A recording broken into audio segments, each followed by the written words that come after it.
महाभारत काल की बात है। एक बार कृष्ण और बलराम किसी जंगल से गुजर रहे थे। चलते चलते काफी समय बीत गया और अब सूरज भी लगभग डूबने वाला था।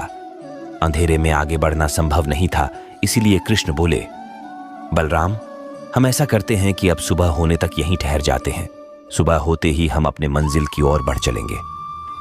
बलराम बोले, पर इस घने जंगल में हमें खतरा हो सकता है।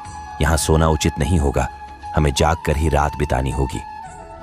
अच्छा, हम ऐसा करते हैं कि पहले मैं सोता हूं और तब तक तुम पहरा देते रहो, और फिर जैसे ही तुम्हें नींद आए तुम मुझे जगा देना, तब मैं पहरा दूंगा और तुम सो जाना। कृष्ण ने सुझाव दिया। बलराम तैयार हो गए। कुछ ही पलों में कृष्ण गहरी नींद में चले गए और तभी बलराम को एक भयानक आकृति उनकी ओर आती दिखी। वो कोई राक्षस था। राक्षस उन्हें देखते ही जोर से चीखा और बलराम बुरी तरह डर गए। इस घटना का एक विचित्र असर हुआ। भय के कारण बलराम का आकार कुछ छोटा हो गया और राक्षस और विशाल हो गया। उसके बाद राक्षस एक बार और चीखा और पुण्य। बलराम डरकर कांप उठे। अब बलराम और भी सिकुड़ गए और राक्षस पहले से भी बड़ा हो गया। राक्षस धीरे धीरे बलराम की ओर बढ़ने लगा।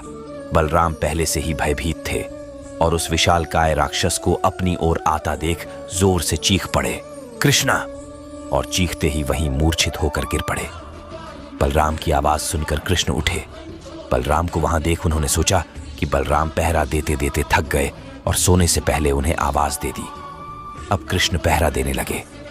कुछ देर बाद वही राक्षस उनके सामने आया और जोर से चीखा। कृष्ण जरा भी घबराए नहीं और बोले, बताओ, तुम इस तरह चीख क्यों रहे हो? क्या चाहिए तुम्हें? इस बार भी कुछ कृष्ण के साहस के कारण उनका आकार कुछ बढ़ गया और राक्षस का आकार कुछ घट गया। राक्षस को पहली बार कोई ऐसा मिला था जो उससे डर नहीं रहा था। घबराहट में वह पुण्य कृष्ण पर जोर से चीखा। इस बार भी कृष्ण नहीं डरे और उनका आकार और भी बड़ा हो गया, जबकि राक्षस पहले से भी छोटा हो गया। एक आखिरी प्रयास में राक्षस पूरी ताकत से चीखा, पर कृष्ण मुस्कुरा उठे और फिर से बोले, बताओ तो क्या चाहिए तुम्हें? फिर क्या था, राक्षस सिकुड़कर बिल्कुल छोटा हो गया और कृष्ण ने उसे हथेली में लेकर अपनी धोती में बांध लिया और फिर कमर में खोस कर रख लिया। कुछ ही देर में सुबह हो गई। कृष्ण ने बलराम को उठाया और आगे बढ़ने के लिए कहा। वे धीरे धीरे आगे बढ़ने लगे।